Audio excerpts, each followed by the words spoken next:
नमस्कार दोस्तों, कैसे हैं आप सब। आई होप आप अच्छे होंगे। दोस्तों, वीडियो को बिल्कुल भी स्किप मत कीजिए। कुछ टाइम के लिए वीडियो पे रुक के देखिए आप कंटेंट कैसा है। अगर व्यू कम है, अगर सब्सक्राइब कम है, तो इसका मतलब कंटेंट अच्छा नहीं होगा। ये बिल्कुल भी सोचना आपका गलत है। तो आप वीडियो को देखिए, डीपली ज़रा थोड़ा देखिए, कुछ टाइम के लिए रुक के देखिए।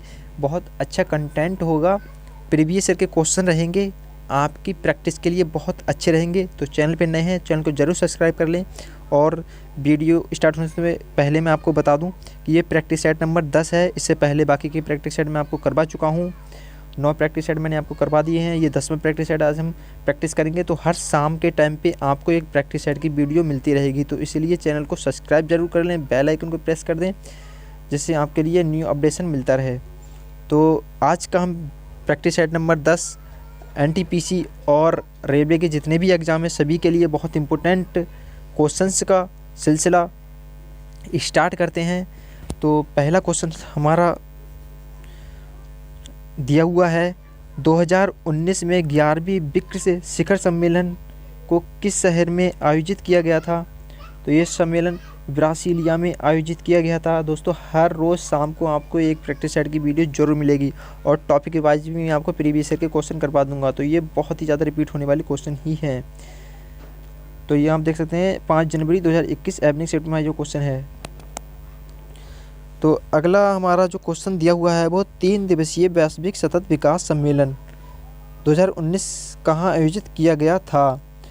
तो जो 3 दिवसीय वैश्विक सतत सम्मेलन जो है वो नई दिल्ली, भारत में आयोजित किया गया था।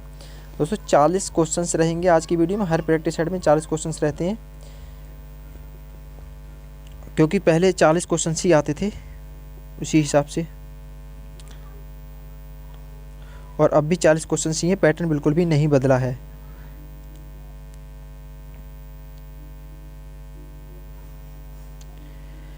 तो अगला सवाल हमारा दिया हुआ है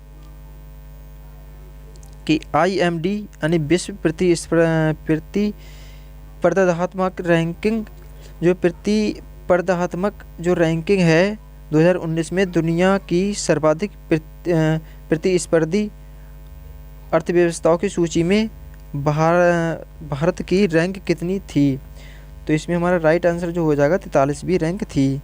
जो प्रतिस्पर्धात्मक जो रैंकिंग है वो 43वीं रैंक थी। अगला क्वेश्चन हमारा दिया है, प्रसिद्ध संगई महोत्सव पूर्वोत्तर भारत के किस राज्य द्वारा आयोजित किया जाने वाला एक वार्षिक सांस्कृतिक उत्सव है। तो इसका राइट आंसर हमारा हो जाएगा मणिपुर।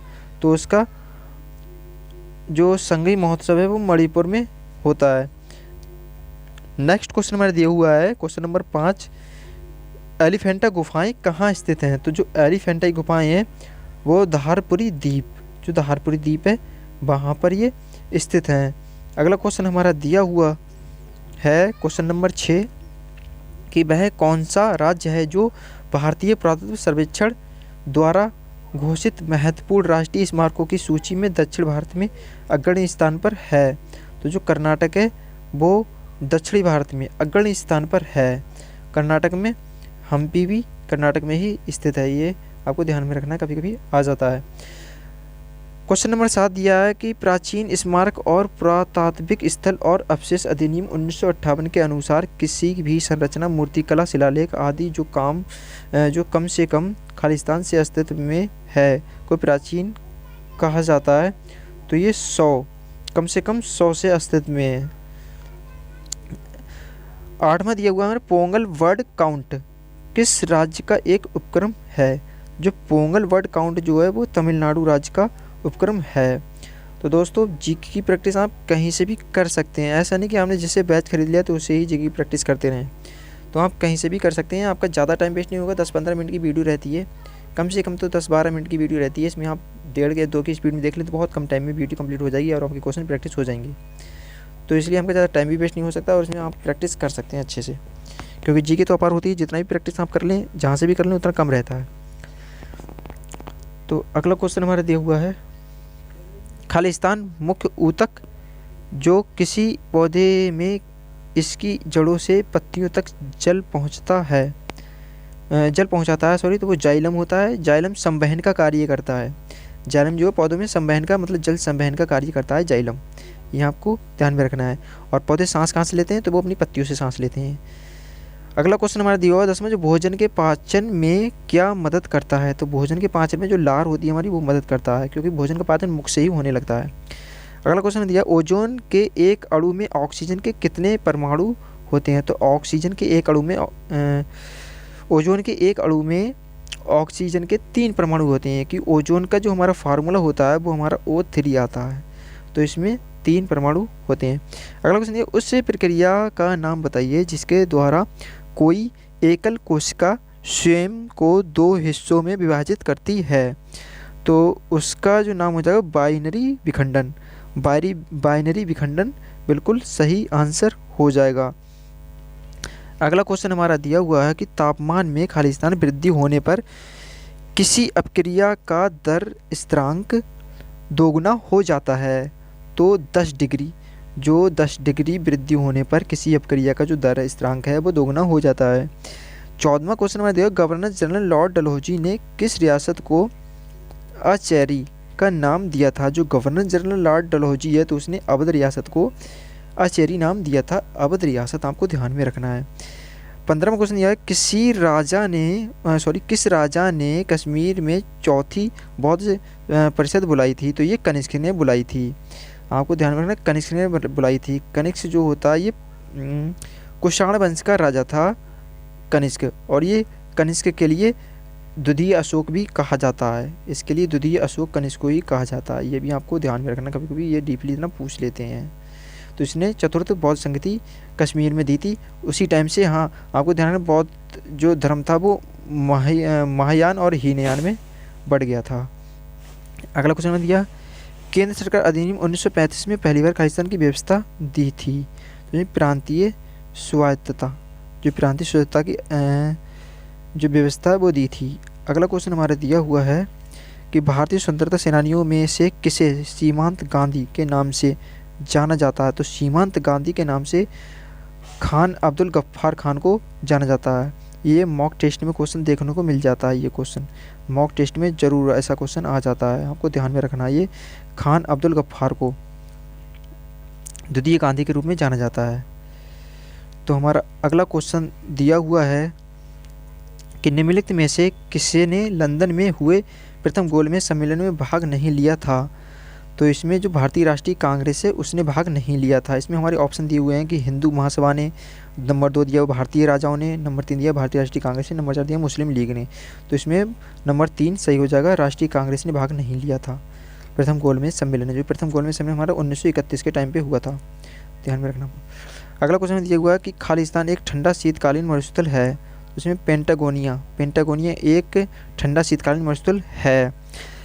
20वां क्वेश्चन दिया हुआ है कि दक्षिण पठार में किस प्रकार की मिट्टी सर्वाधिक पाई जाती है, तो दक्षिणी पठार में काली मिट्टी सर्वाधिक पाई जाती है। काली मिट्टी बिल्कुल सही उत्तर हो जाए। नेक्स्ट दिया हुआ है 21वां क्वेश्चन दिया हुआ है हमारा, कोरोमंडल तट किन 2 राज्यों की गृह भूमि है, तो जो कोरोमंडल तट है वो तमिलनाडु और आंध्र प्रदेश की भूमि है। कोरोमंडल तट तमिलनाडु और आंध्र प्रदेश की भूमि है। अगला क्वेश्चन हमारा दिया हुआ है क्वेश्चन नंबर 22, तो किस पहाड़ी पर इसके पश्चिमी सिरे पर भारतीय रेगिस्तान इंडियन डेजर्ट स्थित है, तो ये अरावली पर। जो अरावली है हमारा, ये रेगिस्तान, भारतीय रेगिस्तान में जो स्थित है वो अरावली पर्वत है हमारा। अरावली पर्वत सबसे पुराना पर्वत माना जाता है, बलित पर्वत का सबसे पुराना पर्वत है अरावली पर्वत, और ये पंजाब, हरियाणा और राजस्थान की तरफ है, ये ध्यान में आपको रखना है। हमारा 23वां दिया हुआ है क्वेश्चन कि भारत का सबसे बड़ा नदी द्वीप माजुली किस नदी में स्थित है, तो जो सबसे बड़ा नदी द्वीप है माजुली ये ब्रह्मपुत्र में स्थित है। ब्रह्मपुत्र इसका सही उत्तर हो जाएगा। अगला क्वेश्चन हमारा दिया 1962 में भारत चीन युद्ध के दौरान त्यागपत्र देने वाले मंत्री का नाम बताइए। तो 1962 में जो भारत चीन युद्ध हुआ था उसके टाइम पे जो मंत्री ने त्यागपत्र दिया था वो BK कृष्णा मेनन थे। BK कृष्णा मेनन ने त्यागपत्र दिया था।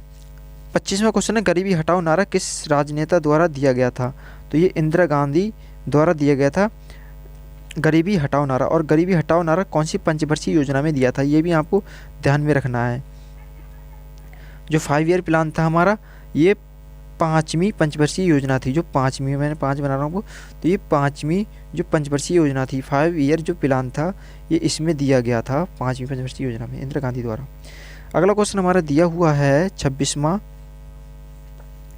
1974 में की गई रेलवे हड़ताल का नेतृत्व किसने किया था?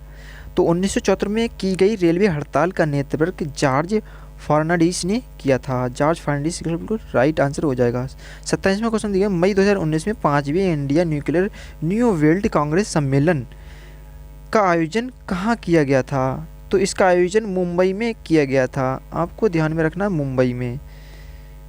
मुंबई में इसका आयोजन किया गया था।